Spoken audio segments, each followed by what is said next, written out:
अगला चैप्टर है अपमार्जक। ठीक है, अपमार्जक डिटर्जेंट एक विशेष प्रकार का कार्बनिक पदार्थ होता है जिनमें साबुन की तरह मैल साफ करने का गुण होता है। अपमार्जक साबुन की तरह कपड़े धोने तथा बर्तन एवं अन्य घरेलू वस्तुएं साफ करने में प्रयुक्त किए जाते हैं। साबुन का उपयोग केवल मृदु जल, ठीक है, ये इंपॉर्टेंट, साबुन का उपयोग केवल मृदु जल में किया जाता है जबकि कठोर जल में नहीं। परंतु इसके विपरीत अपमार्जक मृदु एवं कठोर जल दोनों में उपयोग में किए जा सकते हैं। ठीक है, किंतु अपमार्जक कठोर जल में उपस्थित कैल्शियम और मैग्नीशियम आयनों के साथ जल में अविलीय लवण नहीं बनाते हैं। ठीक है, फिर से पढ़ो, क्योंकि अपमार्जक कठोर जल में उपस्थित कैल्शियम तथा मैग्नीशियम आयनों के साथ जल में अविलीय लवण नहीं बनाते हैं। रासायनिक संरचना की दृष्टि से अपमार्जक प्रबल अम्ल और प्रबल क्षार से बने अति उच्च अणुभार के लवण होते हैं। ठीक है, जिनके धनायन या ऋणायन में 12 से 18 कार्बन परमाणुओं की लंबी श्रृंखला होती है। उदाहरण के लिए सोडियम लॉरेल सल्फेट, ठीक है, यह एक प्रमुख ऋण आयनीय अपमार्जक है जिसके ऋण आयन में 12 कार्बन परमाणु की लंबी श्रृंखला होती है। अपमार्जक का जलीय विलयन उदासीन होता है। ये इंपॉर्टेंट पॉइंट है, अपमार्जक का जलीय विलयन कैसा होता है? उदासीन होता है। अपमार्जक बिना किसी हानि के कोमल रेशों से बने वस्त्रों को साफ करने में प्रयुक्त किए जाते हैं। साबुन का विलयन जल अपघटन के कारण क्षारीय हो जाता है, ठीक है, जो कोमल वस्त्रों को धोने के लिए हानिकारक है। याद रखो, अपमार्जक जो डिटर्जेंट होता है उसका जलीय विलयन कैसा होता है? उदासीन होता है, जबकि साबुन का जलीय विलयन क्षारीय होता है। साबुन उच्च वसा अम्लों, ठीक, जैसे पामेटिक अम्ल C15H31COOH, ठीक है, स्टेरिक अम्ल C15H35COOH आदि के धातु लवण सोप कहलाते हैं। ठीक है, साधारणतः उच्च वसा अम्लों के जलीय में विलय सोडियम तथा पोटेशियम लवणों के साबुन कहते हैं क्योंकि उनमें मैल साफ करने का गुण होता है। ठीक, एग्जाम्पल के लिए सोडियम स्टेरेट C18H35NaO2, ठीक, एक साबुन है। साधारण साबुन तेल या वसा के क्षार द्वारा जल अपघटन से बनाए जाते हैं। तेल या वसा का कास्टिक सोडा विलयन या अन्य क्षार द्वारा जल अपघटन करने में साबुन और ग्लिसरॉल बनाते हैं। यह क्रिया तेल या वसा के साबुनीकरण कहलाती है। ठीक है, तेल या वसा का कास्टिक सोडा विलयन द्वारा जल अपघटन करने पर साबुन और ग्लिसरॉल बनाते हैं। ठीक है, यह क्रिया तेल या वसा का साबुनीकरण कहलाती है। तेल या वसा का साबुनीकरण द्वारा प्राप्त साधारण साबुन उच्च वसा अम्लों C8 से C18 सोडियम लवणों का मिश्रण होता है। ठीक है, संतृप्त वसा कठोर साबुन, ठीक है, और तेल असंतृप्त वसा या मृदु साबुन देते हैं।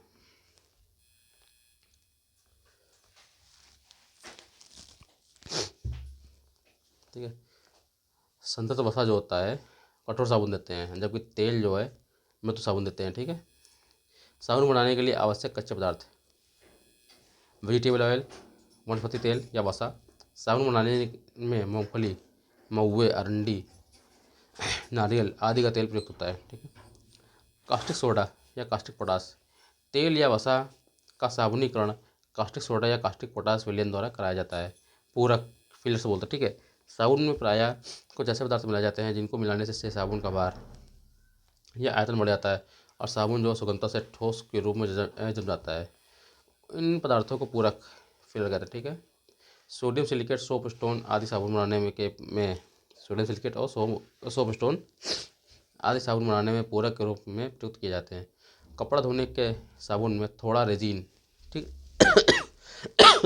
जिसे विरोजा भी मिलाया जाता है, जिसकी उपस्थिति से साबुन अधिक जग देता है। ठीक है, उसकी मैल साफ करने की क्षमता बढ़ जाती है। वह तत्व जो मानव पसीने के माध्यम से उत्सर्जित होता है, ठीक है, गंधक, लोहा, मैग्नीशियम, जस्ता, ठीक, उपयोग से एक से अधिक। ठीक है, जो मानव का पसीना होता है शरीर के तापमान को विनियमित करने के लिए तरल के रूप में त्वचा द्वारा पसीने को उत्पन्न किया जाता है। ठीक है, इसमें खनिज अम्ल, यूरिया भी मौजूद रहते हैं। पसीने में मुख्य रूप से sodium, potassium, calcium, magnesium, zinc, iron आदि तत्व पाए जाते हैं। ठीक है, निम्न में से कौन सा पदार्थ जो साबुन बनाने में प्रयोग होता है? कौन सा पदार्थ है? तो वनस्पति तेल जो है साबुन बनाने में प्रयोग होता है। साबुनीकरण क्रिया में वनस्पति तेल या वसा एवं कास्टिक सोडा या कास्टिक पोटास के जली विलयन को गर्म करके रासायनिक प्रतिक्रिया के द्वारा साबुन का निर्माण होता है, ठीक, जिससे तथा ग्लिसरॉल मुक्त होता है। साबुन ग्रीस को हटाता है स्कंदन द्वारा, अधिशोषण द्वारा, पाइसीकरण द्वारा, प्रसरण द्वारा, ठीक है, या उपरोक्त में से कोई नहीं। तो पाइसीकरण द्वारा साबुन जो है ग्रीस को पाइसीकरण द्वारा हटाता है। पाइसीकरण समानता ध्रुवीय समूह युक्त लंबी श्रृंखला वाले यौगिक को होते हैं, ठीक है। उदाहरणार्थ साबुन सोडियम तथा पोटेशियम के वसीय लवण। साबुन के अणु के दो भाग होते हैं, लंबी हाइड्रोकार्बन शाखा C17H35 जो कि वसा में घुलनशील है, जल में विलय ध्रुवीय भाग COONA समूह को पाइसीकरण के दौरान साबुन का अध्रुवीय अल्किल समूह C17H35 यह ग्रीस को घोल लेता है। ध्रुवीय समूह COONA जल में घुल जाता है और इसे ठीक प्रकार से रगड़ा जाता तो ग्रीस जो है छोटी छोटी बूंदों के रूप में जल में निलंबित हो जाती है, ठीक, जल के भाव में सरलता से बह जाते हैं। पाइसीकरण के बाद उसको फिर से समझ लो क्या होता है। पाइसीकरण समानता ध्रुवीय समूह युक्त लंबी श्रृंखला वाले यौगिक होते हैं, ठीक है। उदाहरणार्थ साबुन सोडियम तथा पोटेशियम के वसीय लवण है। साबुन के अणु में दो भाग होते हैं, लंबी हाइड्रोकार्बन श्रृंखला होती है, ठीक है, जो कि वसा में घुलनशील होती है, जबकि जल में विलय ध्रुव भाग COONA समूह होता है। पाइसीकरण के दौरान साबुन का अध्रुवीय एल्गिल समूह C17H35 तेल या ग्रीस को घोल लेता है, ठीक है, जबकि ध्रुवीय समूह जो होता है वो जल में घुल जाता है। अगर इसे ठीक प्रकार से रगड़ा जाए तो ग्रीस की छोटी छोटी बूंदों के रूप में जल में निलंबित हो जाते हैं तथा जल बहाव में सरलता से बह जाते हैं, ठीक। अगला सवाल है, कपड़े साफ करने में प्रयोग होने वाला डिटर्जेंट है, ठीक, सल्फोनेट है। क्या है? सल्फोनेट है, ठीक। डिटर्जेंट अदरक या अदरकों के यौगिक के होते हैं जो तनुकृत अवस्था में सफाई के गुण को प्रदर्शित करते हैं। वस्तुतः ऐसे पदार्थ जो एल्किल बेंजीन सल्फोनेट्स होते हैं, ठीक है। डिटर्जेंट कठोर जल में भी घुलनशील होते हैं। अपमार्जक क्या है? अपमार्जक जो है शोधन अभी करता है, ठीक। अपमार्जक साबुन से थोड़ा भिन्न सफाई करने वाले पदार्थ हैं। ये कठोर जल से कपड़ा धोने के कई काम आते हैं, क्योंकि अपमार्जक कठोर जल में कैल्शियम तथा मैग्नीशियम के आयनों के साथ कोई अविलेय अवक्षेप नहीं बनाते। यही कारण है कि कठोर जल के साथ अधिक झाग देते हैं तथा मैले कपड़े से सरलतापूर्वक तेल या गर्द निकाल देते हैं। अपमार्जक जल का प्रश्नाव भी घटा देते हैं। अपमार्जक मैले कपड़ों से सरलतापूर्वक तेल या गर्द निकाल देते हैं, ठीक है। अपमार्जक जल का प्रश्नाव बढ़ा देते हैं। दोनों सही है, ठीक है। ए और आर, ए सही, परंतु आगे प्रश्नाव घटा देते हैं, बढ़ाते नहीं, प्रश्नाव को घटा देते हैं, ठीक है। कृत्रिम प्रक्षालक कठोर जल में अधिक जाग बनाते हैं। कृत्रिम प्रक्षालक कठोर जल के साथ कैल्शियम तथा मैग्नीशियम के घुलनशील लवण बनाते हैं, ठीक है। ए और आर दोनों सही है, तो आर ए की सही व्याख्या करता है, ठीक है। कृत्रिम प्रक्षालक कठोर तथा जल में अधिक जाग बनाते हैं, ठीक है, सही है। कृत्रिम प्रक्षालक कठोर जल के साथ कैल्शियम तथा मैग्नीशियम के घुलनशील लवण बनाते हैं, सही है, दोनों का सही है। निम्न कपड़े धोने निम्न कथनों पर विचार कीजिए।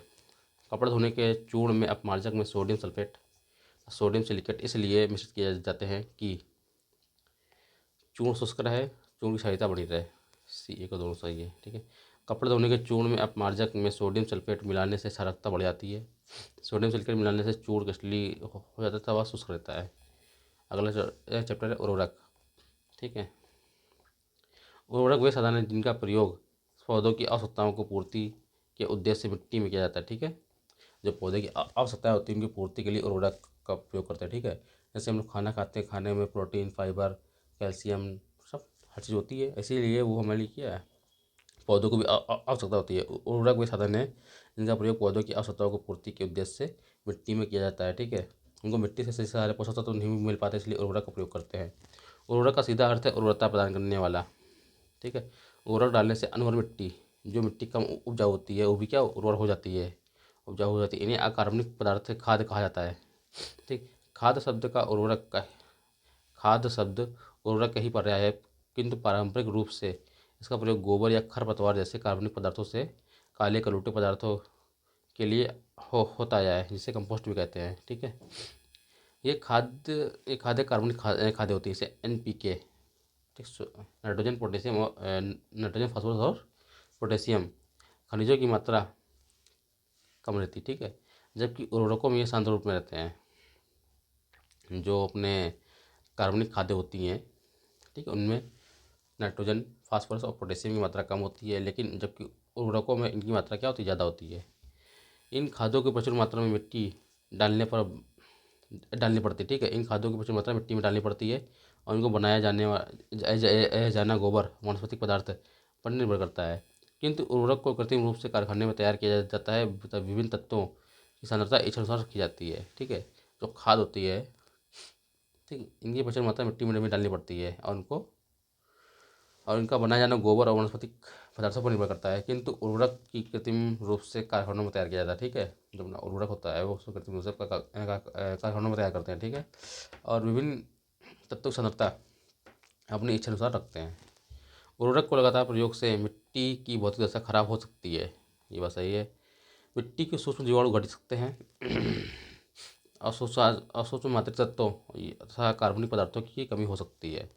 इसलिए आजकल उर्वरकों के साथ कार्बनिक खादों का भी इस्तेमाल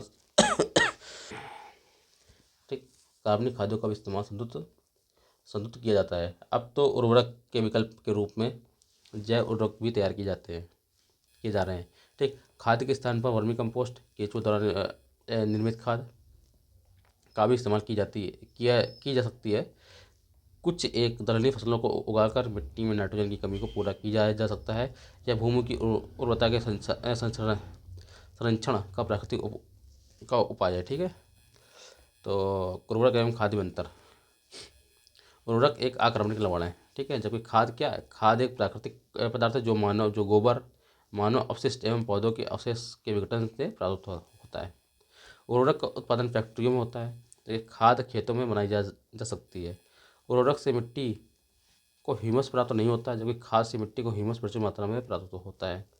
उर्वरक में पादप पोषक तत्व जैसे नाइट्रोजन, फास्फोरस और पोटेशियम की प्रचुर मात्रा में होते हैं, जबकि खाद में पादप पोषकों की तुलनात्मक रूप से कम होते हैं, ठीक। उर्वरक के प्रकार।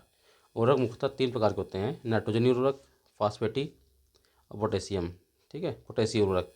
तो नाइट्रोजनी उर्वरक, इसमें अमोनिया युक्त उर्वरक, नाइट्रेट उर्वरक, अमोनियम नाइट्रेट का संयुक्त रूप तथा एमाइड युक्त उर्वरक आते हैं। अमोनिया युक्त उर्वरकों में अमोनियम सल्फेट, नाइट्रेट उर्वरक में पोटेशियम सोडियम नाइट्रेट में और अमोनियम नाइट्रेट संयुक्त रूप से अमोनियम नाइट्रेट, ठीक है। और कैल्शियम अमोनियम नाइट्रेट मुख्य अवयव है। एमाइड युक्त उर्वरक में यूरिया प्रमुख है, ठीक है, ये इंपॉर्टेंट लाइन है। एमाइड युक्त उर्वरक क्या है, उर्वरक में यूरिया प्रमुख है। हमारे देश में समस्त नाइट्रोजनी उर्वरकों का उत्पादन होता है, किंतु यूरिया का उत्पादन सर्वोपरि है। नाइट्रोजनी उर्वरकों में यूरिया में 45% नाइट्रोजन रहता है, द्रव अमोनिया में 82% रहता है, नाइट्रोजन रहता है, ठीक है। नाइट्रोजनी युक्त उर्वरकों में नाइट्रोजन, कभी कभी सीधे तो क्वेश्चन पूछता है कि अमोनियम सल्फेट में कितना % नाइट्रोजन होता है, तो उसमें 20% रहता है, ठीक है, इसको याद करना पड़ेगा। अमोनियम सल्फेट में 21%, अमोनियम क्लोराइड में 25%, अमोनियम नाइट्रेट में 35%, कैल्शियम नाइट्रेट में 17%, सोडियम नाइट्रेट में 16%, कैल्शियम साइनामाइड में 21%, यूरिया में 45%, ठीक है। जैसे इसका देख लो कैसे निकालते हैं, NH4Cl, ठीक है। एन का परमाणु क्रमांक कितना होता है, 7, परमाणु 14, ठीक है। हाइड्रोजन का 4 हो गया, क्लोरीन का कितना होता है, 35, ठीक। 35 4 39, 39 और 4 39 10 53, 14/53 × 100, तो काटो 14 14 56, ठीक है। अप्रॉक्सीमेट में ले लेते हैं, 25% आ गया है, ठीक। इस प्रकार निकाल लेते हैं अगर फार्मूला याद है तो। इसका देख लेते हैं, सोडियम नाइट्रेट का देख लेते हैं। सोडियम नाइट्रेट में कितना % दे रखा है, 16%, ठीक है। तो इसका फॉर्मूला क्या था, NaNO3, ठीक। एन का होता है, Na का होता है परमाणु भार 24, 22, एन का होता है 14, O3 16 का 48, 22 48 70 और 14 84/14, ठीक है, गुणे 100, 14×84, तो कितना जाएगा, लगभग 16% आ जाएगा, ठीक है। इस प्रकार नाइट्रोजन क्या % निकाल लेते हैं। यूरिया में कितना परसेंट होता है नाइट्रोजन? 45% होता है।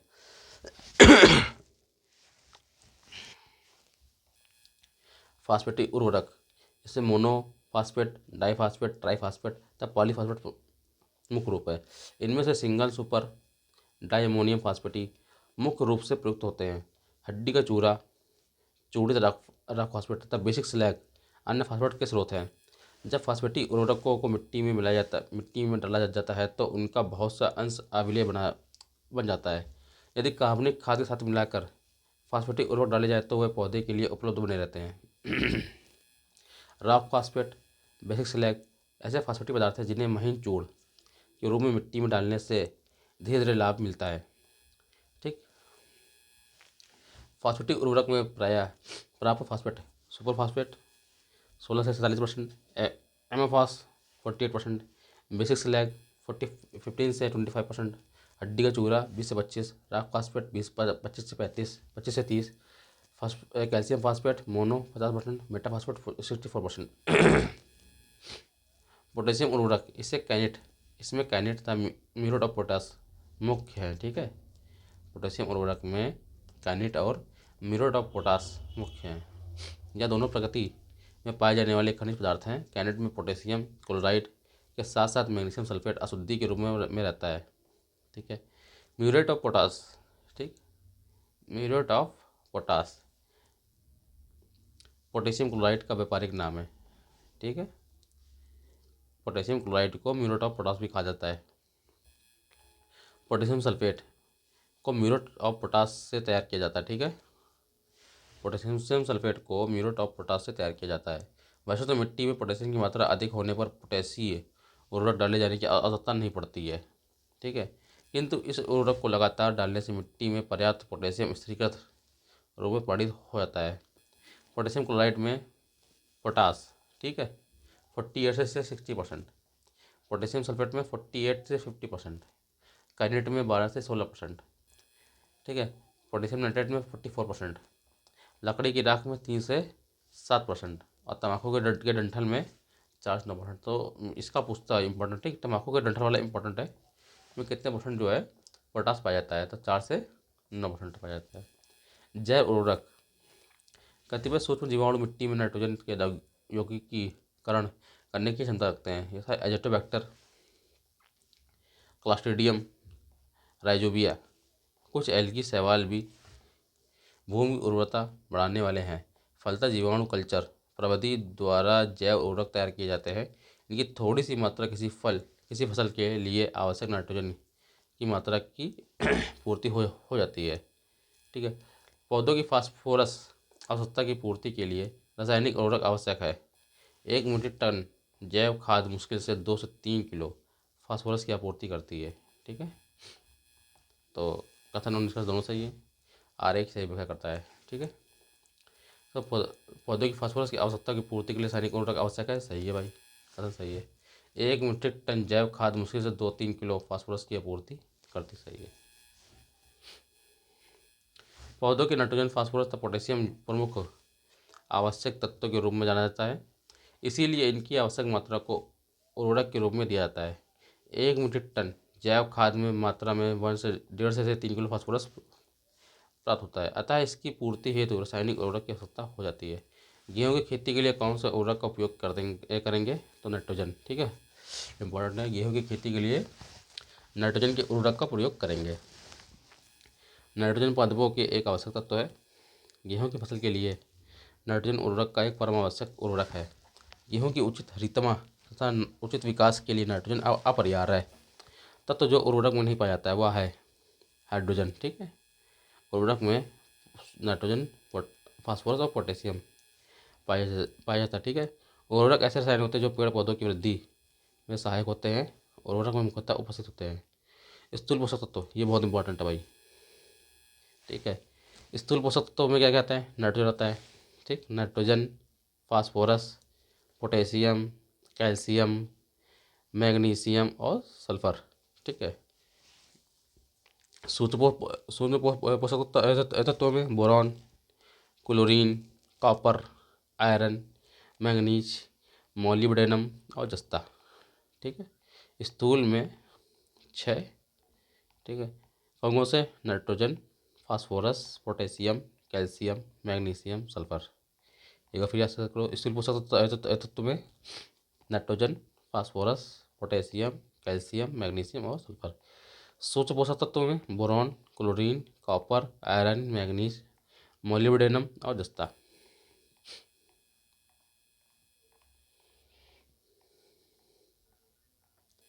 नाइट्रोजन, ठीक है, निम्नलिखित में से कौन सही रूप से सम्मिलित नहीं है? ठीक, नाइट्रोजन क्या करता है? वृद्धि एवं विकास। फास्फोरस जड़ का विकास। पोटेशियम स्टोमेटा के खुलने एवं बंद होने का नियंत्रण। बोरॉन रोग प्रतिरोधकता। ठीक है, तो इसमें क्या? नाइट्रोजन एवं फास्फोरस और पोटेशियम। ठीक है, नाइट्रोजन, फास्फोरस और पोटेशियम पौधों के दीर्घ दीर्घ पोषक तत्व है। ठीक है, ये बात सही है। नाइट्रोजन की कमी से पत्तियां पीली पड़ जाती हैं। नाइट्रोजन की कमी से पत्तियां क्या है? पीली पड़ जाती हैं। ठीक, पौधों की वृद्धि एवं विकास रुक जाता है। सही बात है। पौधे में फास्फोरस का प्रयोग प्रायः फास्फेट आयन के रूप में ग्रहण करते हैं। पौधे जो है फास्फोरस को प्रायः फास्फेट आयन के रूप में ग्रहण करते हैं, या जड़ों का विकास। फास्फेट जो है जड़ों के विकास के लिए आवश्यक है। ये बात सही है। नाइट्रोजन जो पत्तियों नाइट्रोजन की कमी से पत्तियां पीली पड़ जाती हैं। ठीक है, और फास्फोरस के प्रयोग से जड़ों का विकास होता है। पोटेशियम की स्टेमेटा। ठीक है, पोटेशियम की स्टोमेटा के खुलने में बंद होने में महत्वपूर्ण भूमिका है। ठीक, पोटेशियम की स्टेमेटा के खुलने तथा बंद होने में महत्वपूर्ण भूमिका होती है। बोरॉन पौधों का एक सूक्ष्म पोषक तत्व है। इसकी कमी से चुकंदर में हार्ट रोग तथा सेब में इंटरनल कॉक नमक रोग हो जाता है। ठीक है, इसकी कमी से लेग्यूमिनेसी कुल के पौधों की जड़ों में गुटिकाएं नहीं बनती हैं। ऐसा पाया जाता है कि बोरॉन कई रोगों के प्रतिरोधक क्षमता विकसित करने में सहायक है। इस प्रकार स्पष्ट है कि सभी विकल्प क्या सम्मिलित है। निम्नलिखित में से कौन सा उर्वरक मृदा में सर्वाधिक अम्ल छोड़ता है? ठीक है, बताओ ये निम्नलिखित में से कौन सा उर्वरक पौधों में सर्वाधिक अम्ल छोड़ता है? तो अमोनियम सल्फेट।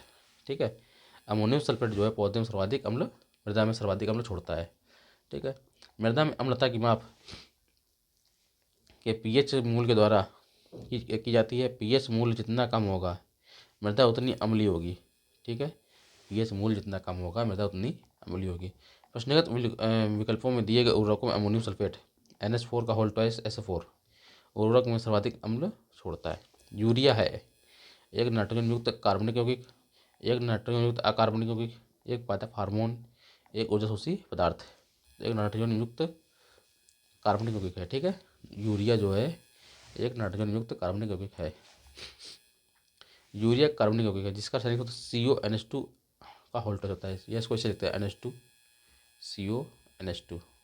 ठीक, यूरिया में लगभग 46.7% नाइट्रोजन या एमाइड ग्रुप में रहता है। कार्बनिक रसायन के क्षेत्र में किसे कार्बामाइड भी कहा जाता है। यूरिया में नाइट्रोजन का परसेंटेज होता है कितना होता है? 47% होता है। ठीक है, यूरिया में उपस्थित होने वाले तत्व है कौन कौन से? यूरिया का फॉर्मूला क्या होता है? NH2 CONH2। तो यहाँ पर नाइट्रोजन है, हाइड्रोजन है, कार्बन है और ऑक्सीजन है। तो नाइट्रोजन हाइड्रोजन कार्बन और ऑक्सीजन, डी नंबर सही है भाई। यूरिया नाइट्रोजन किस रूप में पाया जाता है? एमाइड के रूप में पाया जाता है। ठीक, ए नंबर सही है। निम्नलिखित रासायनिक उर्वरकों में कौन 20 डिग्री सेल्सियस पर जल में अपेक्षाकृत अधिक घुलनशील है? तो यूरिया। तो यूरिया जो है 20 डिग्री सेल्सियस पर जल में अपेक्षाकृत अधिक घुलनशील है। प्रश्नगत में रासायनिक उर्वरकों में 20 डिग्री सेल्सियस पर यूरिया जल में अधिक घुलनशील होता है। भारत में रासायनिक उर्वरकों के संदर्भ में निम्नलिखित कथनों पर विचार कीजिए। ठीक है, वर्तमान में रासायनिक उर्वरक का खुदरा मूल्य बाजार संचालित है या सरकार द्वारा नियंत्रित नहीं है। ठीक, अमोनिया जो यूरिया बनाने में काम आता है वह प्राकृतिक गैस से उत्पन्न होता है। ठीक, सल्फर जो फास्फोरिक अम्ल उर्वरक के लिए कच्चा माल है वह तेल शोधन कारखाने का उत्पाद है। ठीक, 11 सही है।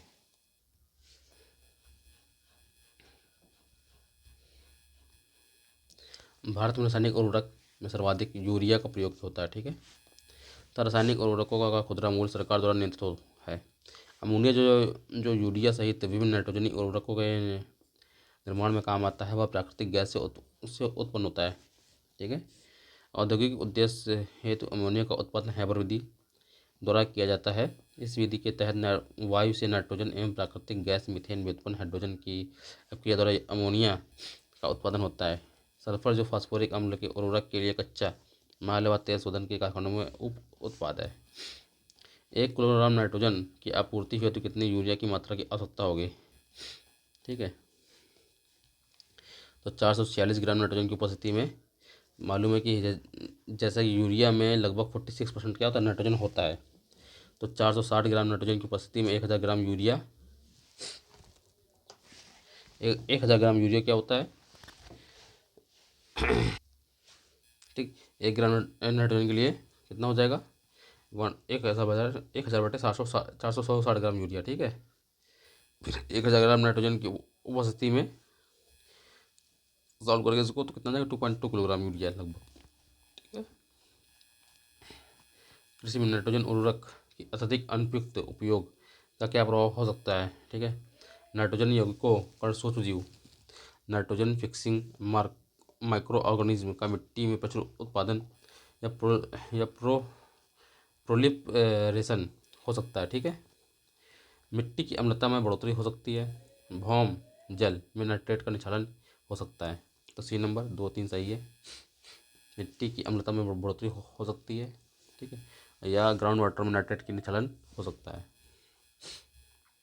कृषि में नाइट्रोजन उर्वरक के अनुपयुक्त या अत्यधिक उपयोग से पर्यावरण में विभिन्न तरीकों से प्रभावित हो सकता है, जिसमें मिट्टी का अत्यधिक अम्लीय हो जाना, भौम जल की नाइट्रोजन के निक्षालन से नष्ट हो जाना, जल में अन्य खनिजों को अत्यधिक पाया जाना, ठीक, यूट्रिफिकेशन आदि प्रमुख परिणाम हो सकते हैं। जिस रूप में पौधे नाइट्रोजन प्राप्त करते हैं वह है नाइट्रेट। ठीक है, पौधे जो है जिस रूप में पौधे नाइट्रोजन प्राप्त करते हैं वह क्या है? नाइट्रेट है। वस्तुतः नाइट्रेट नाइट्रोजन तथा ऑक्सीजन के संयोग से बने यौगिक होते हैं। वनस्पति वृद्धि के लिए पौधों को नाइट्रोजन की आवश्यकता होती है। वे इसकी पूर्ति वायु तथा जल में घुलनशील नाइट्रेट से करते हैं। निम्न में से किसका उपयोग यूरिया उर्वरक के उत्पादन में किया जाता है? ठीक, निम्न में किसका उपयोग यूरिया उर्वरक के उत्पादन में किया जाता है? तो कार्बन डाइऑक्साइड। ठीक है, यूरिया कार्बनिक यौगिक है जिसका रासायनिक सूत्र NH2CO है। ठीक है, इसमें 44% जो है नाइट्रोजन होता है, या 47%। ठीक है, 47%। कार्बनिक रासायनिक के क्षेत्र में इसे कार्बामाइड भी कहा जाता है। यह एक रंगीन गंधहीन ठोस पदार्थ है जो जल में अति विलेय है। बड़े पैमाने पर यूरिया का उत्पादन द्रव अमोनिया तथा कार्बन डाइऑक्साइड की प्रतिक्रिया से होता है। भारत सरकार में कृषि में नीम लेपित यूरिया के उपयोग को क्यों प्रोत्साहित करती है? मृदा में नीम तेल के निर्मुक्त होने से मृदा सूक्ष्म जीवों द्वारा नाइट्रोजन यौगिकीकरण को बढ़ाता है। नीम लेप मृदा में यूरिया के घुलने की दर को धीमा कर देता है। नाइट्रस ऑक्साइड जो कि ग्रीन हाउस गैस है, फसल वाले खेतों में वायुमंडल में बिल्कुल भी मुक्त नहीं होती है। विशेष फसलों के लिए यह एक अपतरणनाशी है। ठीक है, विडिसाइड और एक उर्वरक का संयोजन है। तो बी नंबर सही है। नीम लेपित जो यूरिया है मृदा में यूरिया की घुलने की दर को धीमा कर देता है। ठीक है, बी नंबर सही है। नीम लेपित यूरिया, जो यूरिया होता है उसमें नीम के तेल की कोटिंग की होती है। यूरिया के प्रत्येक कण में नीम के तेल का लेपन होता है जो मृदा में यूरिया के घुलने की दर को कम कर देता है, जिससे फसलों के लिए नाइट्रोजन की उपलब्धता बढ़ जाती है। नीम लेपित यूरिया की अपेक्षाकृत कम मात्रा में आवश्यकता होती है, इससे फसल उत्पादन भी अधिक होता है। नीम लेपित यूरिया औद्योगिक प्रयोग हेतु उपयुक्त नहीं है, जिससे सब्सिडीकृत यूरिया के गैस कृषि उपयोगों में गैर कानूनी पत्रांतरण की संभावना भी कम होती है। DAP में कितने % फास्फोरस P2O5 तथा नाइट्रोजन पाई जाती है? तो DAP में 18% नाइट्रोजन तथा 46% फास्फोरस पाई जाती है। ठीक, P2O5 पाया जाता है। DAP diammonium phosphate. ठीक है, DAP का फुल नेम क्या होता है? डाइमोनियम फास्फेट एक उर्वरक है जिसका रासायनिक सूत्र NH2 का होल ट्वाइस HPPO4 है। ठीक, इसके रासायनिक संगठन में 46 से 53% फास्फोरस तथा 18 से 21% नाइट्रोजन उपस्थित होता है। निम्नलिखित में से कौन सी मिश्रित उर्वरक है? ठीक है, तो डी नंबर NPK। NPK जो है मिश्रित जो है उर्वरक है। निम्न में से यूरिया रासायनिक उर्वरक नहीं है। कौन रासायनिक उर्वरक नहीं है? तो सोडियम सल्फेट। यूरिया उर्वरक है, सुपर फास्फेट उर्वरक है, पोटेशियम नाइट्रेट। तो सोडियम सल्फेट जो है ये उर्वरक नहीं है। फसल में पानी छिड़काव के लिए सबसे उपयुक्त उर्वरक है, ठीक है, तो बिना यूरिया। ठीक, यूरिया में क्या तो नाइट्रोजन होता है, जो नाइट्रोजन जो होता है वो पौधों की पत्तियों के लिए आवश्यक होता है, ठीक है। यूरिया कार्बनिक यौगिक है जिसका रासायनिक होता है CH2NO होता है, ठीक है। इसे कार्बामाइड भी कहा जाता है। कृषि में नाइट्रोजन युक्त रासायनिक खाद के रूप में इसका उपयोग होता है। यह फसलों में पानी है छिड़काव के लिए सबसे उपयुक्त उर्वरक है। पानी छिड़काव के लिए सबसे प्रचलित उर्वरक कौन सी है? तो यूरिया। इसका फॉर्मूला क्या होता है? CH2NH2CO NH2। ह्यूमस मृदा उदाहरण है, ह्यूमस जो है उदाहरण है मृदा संरचना का, क्रिस्टलाइट का, जैविक कोलाइट का, उससे कोई नहीं। तो ये जैविक कोलाइट का उदाहरण है, ठीक है। ह्यूमस जैविक मृदा कोलाइट का एक उदाहरण है।